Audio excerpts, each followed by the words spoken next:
अस्सलाम वालेकुम नाजरीन, एक नए व्लॉग के साथ आपकी खिदमत में हाजिर है। मेरे साथ मौजूद हैं वसीम मलिक और हम इस वक्त इस्लामाबाद हाई कोर्ट के अंदर मौजूद हैं, जहां पर आपसे कुछ ही देर कबल जस्टिस मोहसिन अख्तर कियानी ने समाअत की है शायर अहमद फराद की बाजियाबी के हवाले से उनकी अहलिया की दरख्वास्त पर, जिसमें आज एक नया मोड़ सामने आया है, एक अहम पेशरफ्त हुई है। वो पेशरफ्त ये है कि शायर अहमद फराद को बता दिया गया है या ये कह दिया गया है कि शायर अहमद फराद जो है वो मिल चुके हैं और इस वक्त कश्मीर की जो पुलिस है, आज़ाद कश्मीर की, उनकी हिरासत में है। उनके ऊपर कार सरकार में मुदाखलत का एक मुकदमा दर्ज है, लिहाजा उन्हें गिरफ्तार कर लिया गया है और वो इस वक्त उनकी हिरासत में है।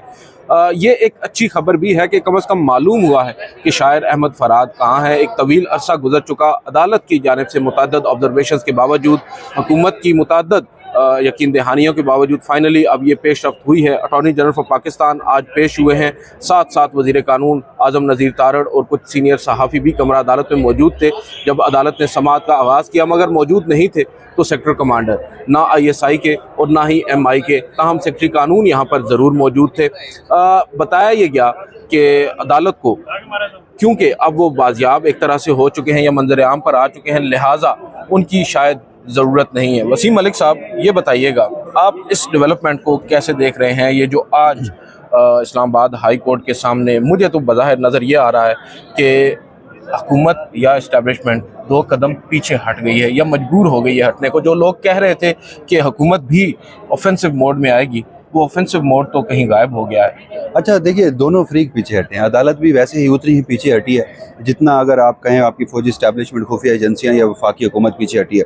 लेकिन इस सब में जो एक खुशाइन बात है वो ये है कि अहमद फराद साहब जो हैं, जो लापता थे और जिनकी खैरियत और जो काम मौजूद हैं कुछ पता नहीं था, अब एटलीस्ट ये बता दिया गया है कि कश्मीर का दीर कोट थाना है, वहाँ पर वो मौजूद हैं। अब यहाँ पर हमारे जो देखने वाले हैं, हमारी भी एक आदत है कि जब जैसे गुज़श्ता हुक्मनामा आया तो उसको बढ़ा चढ़ा कर भी लोगों ने पेश किया और कहा कि ये कोई बहुत बड़ा फ़ैसला, मुल्क की तारीख़ का बड़ा फ़ैसला, फ़लाँ फ़लाँ फ़लाँ, क्योंकि जस्टिस मोहसिन अख्तर कियानी जिस हद तक गए, नो डाउट बहुत अहम फ़ैसला था। मगर आज जो कमरा अदालत में हुआ, ये मेरे नज़दीक मिसाली नहीं था, ये मेरे नज़दीक हकीकी सूरत हाल के करीब तर था। उसकी वजह थी, आप भी जानते हैं, अब गुज़श्ता समाअत में जस्टिस मोहसिन अख्तर कियानी ने जिस तरह की ऑब्जर्वेशंस दी और फिर उससे बढ़ के 8 सफ़ात का जो फ़ैसला, और उन 8 सफ़ात में से जो पैराग्राफ 5 थे और उसके जो 12 सवाल थे वो जो फ्रेम कर दिए, मेरे नज़दीक वो प्रेशर बढ़ा रहे थे। वो प्रेशर बढ़ा रहे थे ताकि जो असल मुद्दा है, जो असल मामला है, अहमद फराद साहब हैं, वो वापस आ जाएँ। आज मकसद हल हो गया। इसी वजह से हमने भी देखा कि जस्टिस मोहसिन अख्तर कियानी जो हैं वो बड़े इत्मीनान के साथ बैठे थे।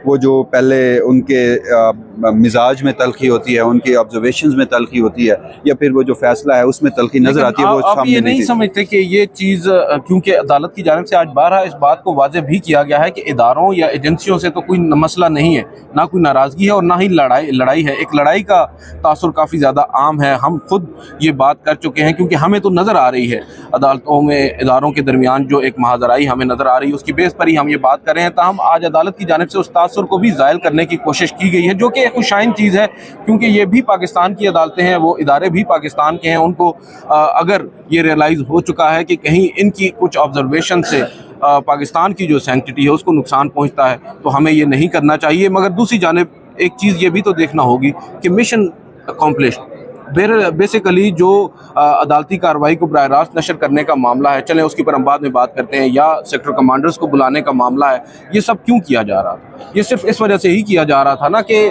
जो शहरी है जिसको गैर कानूनी तरीके से एक तरह से गिरफ्तार या अगवा किया गया है, उसको लापता किया गया है, उसको बाजियाब करवाया जाए किसी भी सूरत में। और हुकूमत ये करने को तैयार नहीं थी। On the face of it हुकूमत रिलक्टेंट थी, इंतज़ामिया रिलक्टेंट थी, इदारे रिलक्टेंट थे, अदालती हुक्म के बावजूद हीले बहाने ढूंढे जा रहे थे, मगर वो नहीं किया जा रहा था जो कहा जा रहा था। फाइनली जब अदालत की जानिब से ये ऑब्जर्वेशन आई, सेक्टर कमांडर को तलब किया गया, लाइव ट्रांसमिशन के बारे में बातें चली, तो फिर इदारों को 2 कदम पीछे हटना पड़ा। और ये मैं कहता हूँ कि सैनिटी, वो कहते हैं ना कि सैनिटी मस्ट प्रिवेल, तो यहाँ पर सैनिटी प्रिवेल की है। अगर चाहते इदारे तो आज भी ना करते, कोई नया बहाना कर देते, देखिए उसकी मगर बहुत बड़ी लड़ाई और बढ़ती ना, लड़ाई से भी मामला आगे की तरफ जा रहा था। मामला उस तरफ जा रहा था जहां आपकी फौजी एस्टेब्लिशमेंट कभी नहीं चाहती कि मामला उस तरफ जाए। और जहां तक आपने कहा कि शायद हमारे इदारों को इस बात का इदराक हो गया कि उनसे कहीं गलती हुई या मुल्क की सालमियत, दोनों तरफ। देखिए जस्टिस मोहसिन अख्तर कियानी जज का एक काम होता है, उसने आइन और कानून के मुताबिक इंसाफ फराहम करना है। जस्टिस मोहसिन अख्तर कियानी तो वही कर रहे थे, बिल्कुल। और वो उसमें चाहे करीब से बाहर निकले, लेकिन उसमें मेरे नज़दीक वो कहीं गलत नहीं थे। जो जो उन्होंने सवालात पूछे, वो किसी भी मुहज़्ज़ब मुल्क में शायद आज से 50 साल पहले ये कोर्स तय हो चुका होता, जो अब हमारे यहाँ अदालतें एटलीस्ट सवाल करने की जुर्रत कर रही हैं। तो हमारे इदारों को बिल्कुल इतराक नहीं था। मामला ये था कि आज के रोज़ भी वो रियासती गारंटी जो अटॉर्नी जनरल ऑफ पाकिस्तान कमरा अदालत में 2 बार पहले दे चुके थे, वो पूरी ना होती तो फिर क्या होता? पूछा जाता कि सेक्टर कमांडर पेश क्यों नहीं हुआ, पूछा जाता कि सेक्टर कमांडर MI-ISI और सेक्रेटरी डिफेंस पेश क्यों नहीं हुआ, फिर ये भी पूछा जाता सेक्रेटरी डिफेंस को बुला के कि उन 12 सवालों के जवाब तो दीजिए जरा।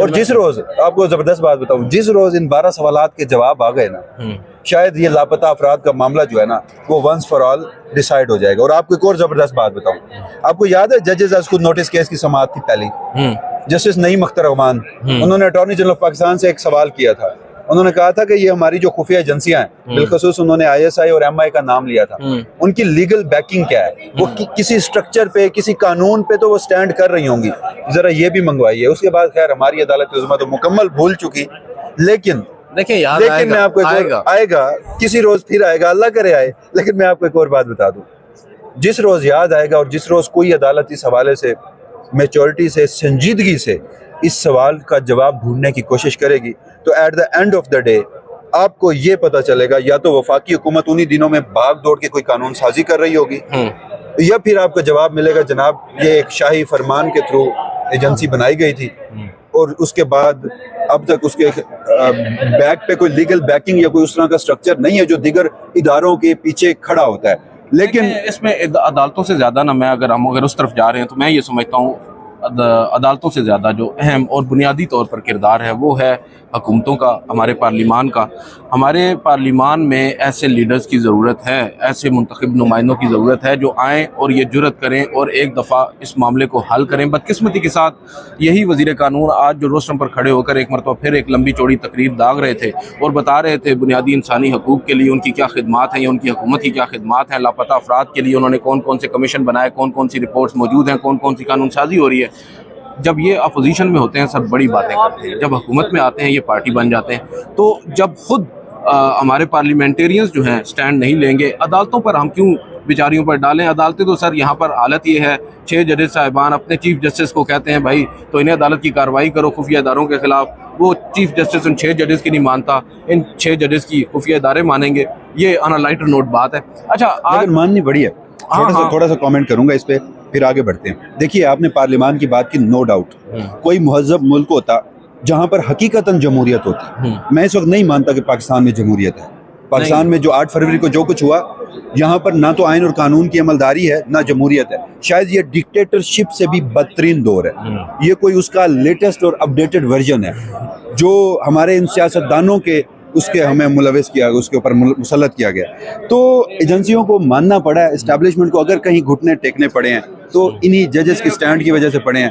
Eight the end of the day इंसाफ इन्होंने देना है। वो जो एक लफ्ज़ होता है गालबन कि जुडिशरी अपने दायरा अख्तियार से बाहर निकल कर खेल रही है, माजी में भी खेलती रही है, नो डाउट, आज भी हो रहा है एक्स्ट्रा जुडिशल। हाँ, तो वो ना करें। लेकिन जहाँ आइन और कानून के मुताबिक अगर हमारी एजेंसियां, यहाँ कोई सियासतदान पेश ना होता तो ये सवाल अनआंसर्ड छोड़े जाते जो आज जस्टिस मोहसिन अख्तर कियानी की जानिब से छोड़े गए। हुजूर तब ना छोड़े जाते। लेकिन आज भी अगर अदालत पीछे हटी है तो फिर अदालत जब पीछे हट चुकी है तो उसकी भी वजह है कि वो हमारी खुफिया एजेंसियां थी। बहरहाल एक मैं इसलिए कह रहा था कि ये मेरे नज़दीक मिसाली सूरत हाल नहीं है, लेकिन ये हकीकी सूरत हाल है। और उसका जो एटलीस्ट एक कोर्स वक्त ये हुआ है कि वो जो अहमद फराज साहब थे वो वापस आ चुके हैं और सवालात। लेकिन एक बड़ा दिलचस्प मामला है ना कि अटॉर्नी जनरल और वजीर कानून की जानिब से इस्तदा की अदालत से कि आप इस केस को निपटा दें, क्योंकि अमूमन जब ये आ जाए रिकॉर्ड के ऊपर के शख्स वापस आ चुका है तो फिर उसको केस को निपटा दिया जाता है, डिस्पोज ऑफ कर दिया जाता है। तो जस्टिस मोहसिन अख्तर कियानी ने डिस्पोज ऑफ नहीं किया, उनकी इस्तदा को मुस्तरद किया और मशरूत कर दिया ईमान मजारी को ये कह कर कि आप पहले जाएँ, उनको बाजियाब करवाएं, जहाँ से उनको बाहर निकलवाएं, उनके अहल खाना से बात करें और उसके बाद मुझे बताएं, फिर मैं केस डिस्पोज ऑफ करूँगा। यकीन दहानी उन्होंने करवाई, फैमिली मुतमईन हो जाएगी, फैमिली मुतमईन हो जाएगी। जुमे का दिन गालबन रखा गया है आइंदा इस मुकदमे पर समाअत के लिए। एक और बड़ी डेवलपमेंट हुई है, इमरान रियाज खान भी आज कमरा अदालत में मौजूद थे, जो कि गालबन 142 दिन तक लापता रहे हैं, इसी तरह जिस तरह शायर अहमद फराद लापता थे। और उनके साथ आपको मालूम है हामिद मीर साहब और कुछ सीनियर सहाफ़ी और भी कमरा अदालत में मौजूद थे। आप भी बहुत सीनियर हैं, ये बताएं, एक मुकालमा हुआ इमरान रियाज का मोहसिन अख्तर कियानी साहब, वो क्या मुकालमा था और आप क्या समझते हैं इस मुकालमे की अहमियत कितनी है? अहमियत इस हवाले से अहम है कि इमरान रियाज साहब उन्होंने कहा कि अगर मेरा केस आपकी अदालत में होता तो मैं भी जल्दी आ जाता, मुझे 142 दिन अंदर ना रहना पड़ता। उन्होंने बाकायदा तौर पर बताया कि 142 रोज में। और उसके बाद फिर हमने देखा कि जस्टिस मोहसिन अख्तर कियानी ने कहा कि बिल्कुल आपने और आपके खानदान ने फेस किया है, अल्लाह आपको लंबी उम्र दे। हमारी एजेंसियों को अब ये सीखना होगा कि उन्होंने आइन और कानून के मुताबिक काम करना है।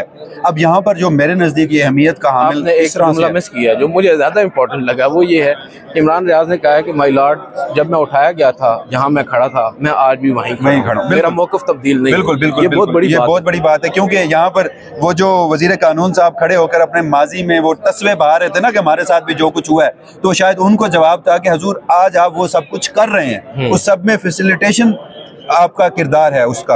और फिर हमने देखा कि देखिए अहम इस तरह से है कि अहमद फराद साहब, आज हम जस्टिस मोहसिन अख्तर कियानी के ऊपर तनकीद भी करेंगे कि वो 2 कदम पीछे क्यों हटे और जिन सवालात की जानिब या जो केस को वो जिस ब्रॉडर पर्सपेक्टिव में लेकर गए थे उससे वापस क्यों आए। लेकिन हकीकी सूरत हाल के करीब तर और खुशाइंद इसलिए है कि यहाँ पर इमरान रियाज का मामला भी हमारे सामने है, जहाँ 142 रोज़ जिस तरह रखा गया एजेंसियां ना छोड़ती, तो उनके गुज़श्ता हुक्मनामे ने एजेंसियों के मेरे नज़दीक हमारी इस्टेब्लिशमेंट और खुफिया एजेंसियों के पाँव इस तरह से बांध दिए थे कि अगर आज अहमद फराद साहब के बारे में ना बताया जाता तो फिर सेक्टर कमांडर भी शायद तलब होते, दोबारा आज के रोज़ तलब होते, और फिर मुमकिन तौर पर पुलिस को भी कहा जाता कि वो बयान भी लाएं। सैनिटी प्रिवेल करनी चाहिए। आज सुबह कमरा अदालत में जब समाअत अभी शुरू नहीं हुई थी, मौजूद थे अटॉर्नी जनरल साहब, उनके साथ बैरिस्टर मुनव्वर दुगल जो कि एडिशनल अटॉर्नी जनरल है, उनका भी बड़ा कलीदी किरदार है इस पूरे मामले को निपटाने में। उनसे हमने पूछा कि क्या आप इस्तीफ़ा दे रहे हैं या फिर आप सेक्टर कमांडर को पेश कर रहे हैं, तो उन्होंने मुस्कुराते हुए कहा कि एक तीसरा ऑप्शन भी है, शायर अहमद फराद भी वापस आ सकता है। तो अब देखना ये होगा कि अटॉर्नी जनरल के ऑफिस की जानिब से ये कोशिशें की गई और फाइनली ये मामला हल हुआ है। क्या आइंदा इस तरह के मामला जो हैं उनको रोकने के लिए अदालतें मजीद अपना किरदार अदा करेंगी। आज की इस वीडियो से इतना ही। मुझे वसीम मलिक को इजाज़त दीजिए। अल्लाह हाफ़िज़।